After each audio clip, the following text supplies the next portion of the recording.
adik itu kan astagfirullahaladzim begitu ya. Itu gimana ya kadang tuh ya tapi kalau dia masih alhamdulillah, adik yang lain yang astagfirullah. Kadang tuh saya merasa orang tua tuh dikasih tahu tuh nggak nurut, padahal tuh mereka juga belum tentu bener. Orang tua kan juga bisa salah ya Ustadz. Kadang dalam hati tuh saya mikir kalian tuh salah, jangan merasa paling bener gitu. Terus kalau adik-adik dikasih tahu tuh kadang bantah. Ada adik saya sukanya tuh main game sampai pagi, terus besoknya nggak sekolah. Nah, saya udah contohin bangun pagi, pergi bekerja. Nanti sampai rumah masih tak contohin, ayo masjid, sholat, atau bersih-bersih gitu. Tapi nanti adik saya nggak nurut, sampai saya tuh pernah kesel banget. Kalian tuh hidup dari kasih sayangnya kita, kok ya nurut gitu loh. Terus itu gimana ya Ustadz ya? Saya udah nggak mau kalau disuruh sabar lagi, soalnya udah capek. Terima kasih Ustadz.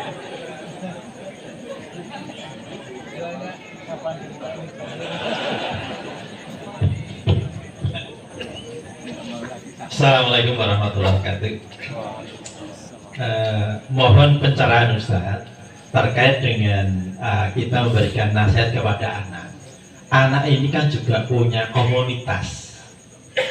Nah, kadang-kadang kalau kita beri nasihat, anak ini tidak benar komunitasnya dengan alasan karena banyak keluhan dari rekan-rekannya, sehingga keluhan itu jadi alasan. Ini kenyataan, tidak bisa begitu.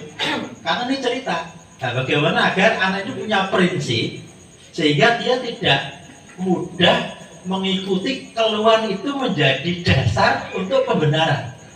Karena biasanya kalau keluhan itu kalau dijadikan dasar pembenaran itu dia kuat sekali. Ini kenyataan, bukan teori begitu. Nah, bagaimana kemudian ini anak punya prinsip sehingga tidak mudah mengikuti keluhan-keluhan komunitasnya. Terima kasih. Assalamualaikum warahmatullahi wabarakatuh.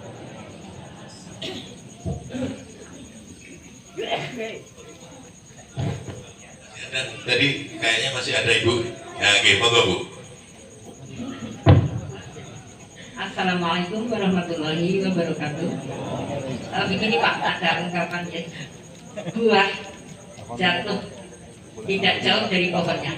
Jadi ada kalanya dulu orang tuanya itu ketika masa-masa yang kecil remaja dan sebagainya, terus bahkan sampai mungkin ya pokoknya sangat menyedihkan orang tuanya.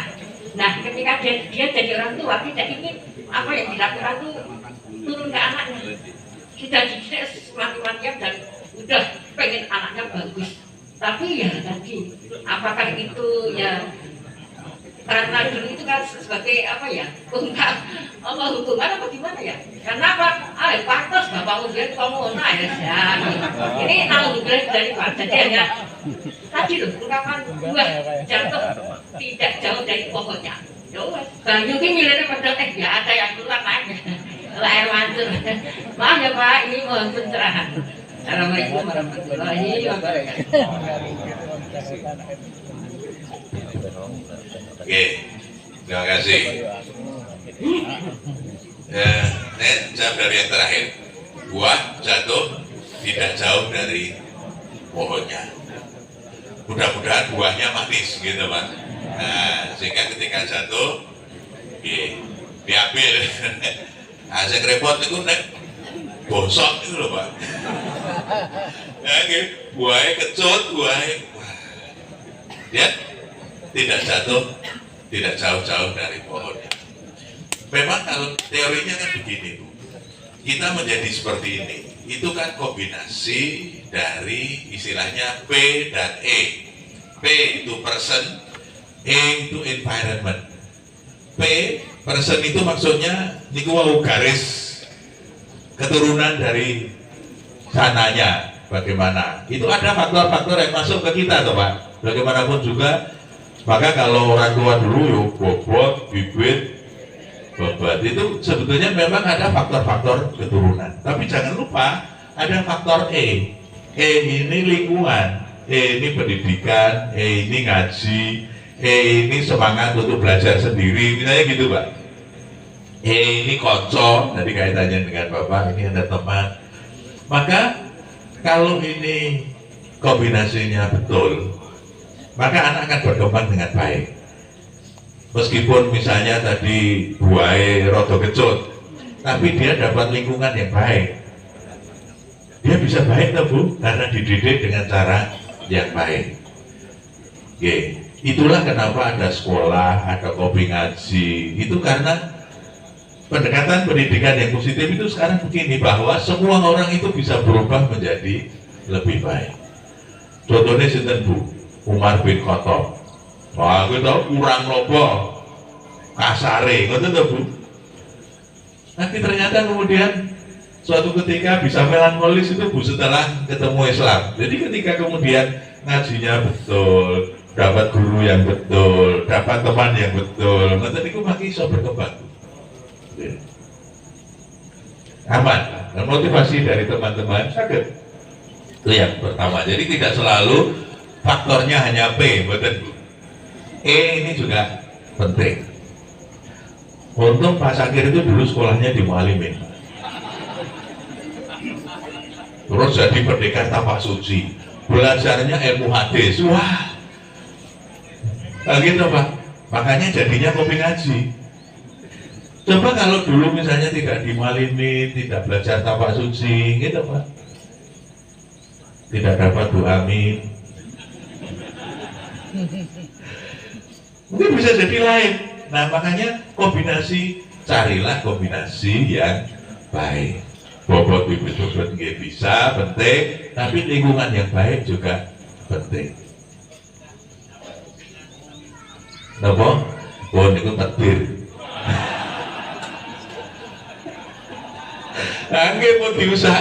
Coba begini Bapak Ibu, jangan lupa. Tadi yang saya contohkan adalah Nabi Ibrahim. Tapi jangan lupa ada kisah Nabi Nuh, gitu Pak. Kurang nopo Nabi apike gitu. Bulane putrane nggih wonten sing ora dadi itu Pak. Nggih, wayalan pol gitu sampai kemudian beriman saja tidak. Maka kalau yang penting nopo kita ini kan orang hidup itu kan sangune tiga gitu. Donga, ikhtiar, tawakal. Kita ini kewajibannya hanya berdoa dan berikhtiar. Mudah-mudahan jadi. Umpamane mboten dadi, bukan salah Bunda mengandung. Karena kita sudah berdoa dan berikhtiar, mboten usah sedih. Mboten usah sedih, kita sudah berusaha kok. Maka meskipun anak itu akan seperti apa, kita harus tetap dekat, tetap harus mendoakan. Muga-muga dadi. Umpamane mboten dadi, muga-muga di ngapura. Ngoten mawon Pak. Dan itu tidak terlalu menyedihkan kita. Karena ada teman itu yang ketika ada anak yang tidak jadi, anaknya yang bandel mayolan nakal ngoten niku, terus ora wani metu, ora wani mulang ngaji, tidak berani karena merasa aku tidak pantas karena gagal mendidik anakku sendiri.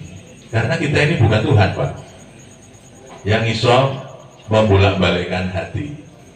Maka doanya kan ya muqallibal qulub tsabbit qalbi ala dinik, kan ngoten Bu. Kalau memang nggak bisa dibalikkan nih pasrahke sing kagungan, ngoten mawon Pak. Itu yang ketiga. Yang kedua, tadi Bapak ada komunitas. Betul Pak, saya setuju. Anak itu atau kita juga perlu punya prinsip Pak. Dan prinsip ini harus ditanam sejak kecil Pak. Maka di dalam keluarga saya selalu matur begini. Prinsip apa yang kita anggap penting? Dan itu yang ditanamkan sejak kecil. Nah, prinsip itulah yang disepakati Pak oleh pasangan. Misalnya, saya punya prinsip dengan istri. Apa Mas? Satu, jujur. Kita harus saling belajar untuk jujur. Maka prinsip ini yang terus dibangun, dikembangkan. Saya juga belajar jujur, istri saya juga belajar jujur, saya juga pengen anak-anak saya belajar jujur. Ternyata ketika jujurnya itu jalan, saling percaya itu jadi mudah Pak. Karena masing-masing jujur. Kalau tidak jujur itu kan neng belajar bersama, untuk kali urang Bu. Wah, ini kan mumpet sing tua gitu Pak. Tapi kalau jujur, Pak, aku harus dolan ngene kancaku kae lho Pak, siksa tak lewat kene kae itu orang. Itu kan jujur karena dia sudah seneng misalnya dengan lawan jenis yang dia minati. Tapi jujur dengan orang tua. Nek karo kae kira-kira piye ya Pak? Cocok ora aku Pak? Nah, misalnya gitu. Itu jujur. Nah, bocahnya piye? Kan gitu Pak, ini dialogis. Jujur misalnya gitu. Yang kedua apa? Misalnya itu prinsip-prinsip sederhana. Ya sudah, hidup sederhana apa adanya. Nek pancen ora duwe ya ora usah piye-piye ngoten ta Pak. Nek duwe ya ora apa-apa kan hidup sederhana. Nah, karena kita membiasakan sederhana misalnya. Istri saya juga tidak pakai ageman warna-warna.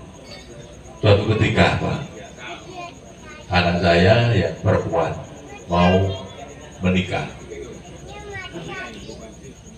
Memang nggak pernah juga membelikan gelang kalung, nggak pernah. Dan anak juga nggak minta.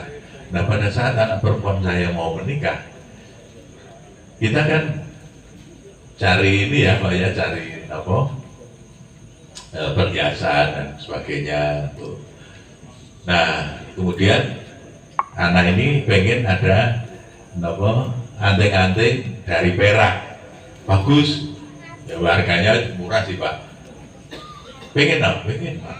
Ah ya, Bismillah, enggak apa-apa. Nah, saya baru sadar ketika mau ganti anting-antingnya itu Pak. Ternyata anting-anting yang dipakai anak saya itu adalah anting-anting yang saya pakaikan waktu bayi. Nanti saking lera nggak kayak anting-anting, nanti tekan gede, orang ditukok ke anting-anting, aneh ya bocahnya orang jaluk ya betul. Nah jadi kalau kita punya prinsip, misalnya apa adanya, sederhana, misalnya gitu Pak, itu juga anak nggak protes Pak. Maka prinsip-prinsip ini perlu ditanamkan sejak kecil. Tapi ya itu tadi Pak awal dewi nyontoni gitu Pak, kita juga. Dan itu prinsip itu terus dijaga, dipelihara. Sehingga Pak, nanti anak ini kalau tumbuh gede, anak punya komunitas, punya teman-teman itu kan punya kultur yang berbeda, punya semangat yang berbeda. Tapi kalau anak itu sudah punya prinsip, dia bisa membedakan. Untuk hal-hal yang prinsip, dia akan pegang. Tapi untuk hal-hal yang tidak prinsip, dia fleksibel Pak. Ayo rawopo aku melu. Tapi untuk yang ini orang-orang aku naik berkuih orang. Nah, yang perlu diajarkan itu Pak. Batas antara mana yang prinsip, mana yang tidak prinsip. Jadi, nah kalau itu bisa jalan, insya Allah saya Pak. Karena anak juga butuh kemampuan beradaptasi dengan teman-temannya. Kalau anaknya lain-lain doro begudal ngoten Pak, terus anak kita tiba-tiba begitu astagfirullahaladzim. Makin terus disingkiri. Tapi kalau kita juga bisa fleksibel, tetapi untuk yang prinsip kita bisa pegang, nah insya Allah selamat Pak. Satu selamat, yang kedua tetap punya komunitas yang banyak. Nah kalau kita bisa bergaul dengan banyak pihak, itu nanti kan berarti rizkinya juga banyak karena sahabat kita banyak. Nah yang terakhir Pak Azza waktu ribut begini, tadi kan sejak tadi kok anak terus, ini sing ngaya, sing tua ribut, sing ngaya adine, wah padahal pun dicontoni pun kadang berat ya Pak ya. Maka tadi saya bilang sabar, sabar. Jangan bosan-bosan untuk mendoakan. Itu hanya belum ketemu momentumnya saja, nggih Pak. Belum ketemu momentumnya, nggih Pak. Karena setiap anak itu punya irama dan apa istilahnya, temponya sendiri-sendiri Pak. Ono sing cilik niku pun nurut Pak. Ono sing nurute niku le metu nek wis remaja. Ada yang nurutnya itu suatu gede. Jadi lagunya beda-beda. Nah, panjenengan tadi kan bukan yang ini, yang adiknya. Nah, yang ini kecilik pun nurut. Ini adiknya dari metu nurutnya Pak. Nah, diteni mawon. Diteni Bapak, Ibu tidak perlu bosan menunggu anak-anak ini sampai pada titik ketika nanti nurut Pak. Ketika nanti tercerahkan. Karena momentum. Ya contohnya tadi itu. Saya baru keberigah merampungnya itu kan setelah ketemu Buya. Sebelum ketemu Buya itu ya bertahun-tahun buatan ngerampungnya Pak. untuk karaoke. Misalnya gitu. Begitu ada momentum yang pas, ada pengalaman apa, tercerahkan, nah itu biasanya. Dan belum tentu yang berangkat akhir itu sampainya di belakang. Belum tentu. Belum tentu, Pak. Kadang-kadang yang berangkatnya akhir, tapi karena kesadarannya tinggi, kemudian dia berlari lebih kencang. Iya, Pak, ngoyak. Dan kemudian dia bisa sampai ke depan. Maka pertama, jangan bosan berdoakan. Pun Pak, ditungake terus. Apa diseneni Pak? Diselasani mawon. Ditungake sing apik-apik gitu.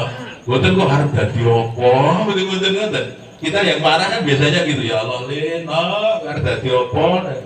Terus gede kok iso hangat, tidak usah begitu. Tungake mawon muga-muga dadi wong apik. Ada tempat itu wanane kan itu angel kalau dikandani kaya. Tapi tetap didekati, dipeluk, didoakan. Boten diseneni. Didongake no. Ya laki-laki, kalau yang ini laki-laki. Iku laki-laki nopo perempuan, Pak? Oh laki-laki lah, pancen rada angel duwe anak laki-laki. Kita dulu sabar. Karena teorinya kan Pak, perempuan itu lebih mudah menyesuaikan dengan harapan orang dewasa. Teori ini kata, maka panjenengan buat usah kaget, nek di anak wedok biasanya luwih nurut, kon sinau, kon ngaji, kata niku mesti melaku, nasi lanang ku rada angel, gitu. Tapi jangan putus asa. Nanti sampai waktunya dia akan lari. Nyatane bahasa gede ya sudah di ahli hadis itu Pak.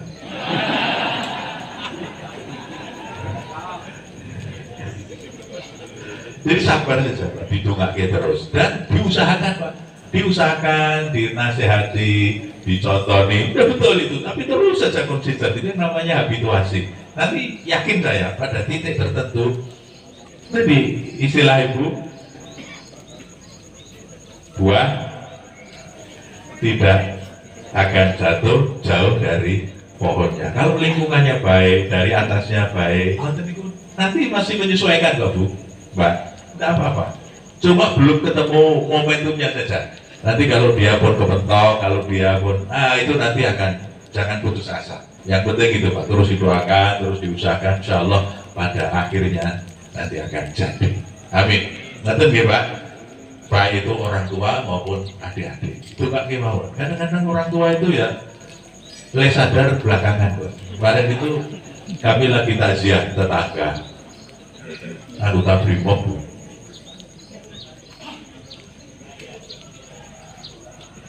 Oke, wire, dugal, pol, apalagi dari angkatan, dia punya power Pak. Wah, ngaku-ngaku. Sing jenenge ngombe, sing jenenge wah pun gelut, niku pun harian Bu.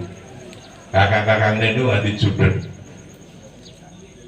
Kadang-kadang ditelepon kae, disusul, melekar Bu, mabuk. Ini Pak, mabuk. Tapi pada titik tertentu muncul kesadaran. Bahasa tua, agak sadar. Kau tuh sadarnya itu ketika tua. Saat itu le poso Dawud, le nopo subuhan kompok Pak. Wah, pun daftar haji plus tahun depan berangkat. Tapi sebelum berangkat sudah diambil oleh Allah Subhanahu wa Ta'ala. Tetapi diambil dalam posisi sudah tobat. Dan baik sekali, luar biasa. Nah, kadang hidup itu gitu ya Bu, buatan lurus-lurus saja, kadang fluktuatif begitu. Nah, makanya perlunya ngaji itu untuk tawasau bil haq wa tawasau bis sabr. Atas ngaten, terima kasih. Mudah-mudahan yang sedikit ini ada manfaatnya. Assalamualaikum warahmatullahi wabarakatuh.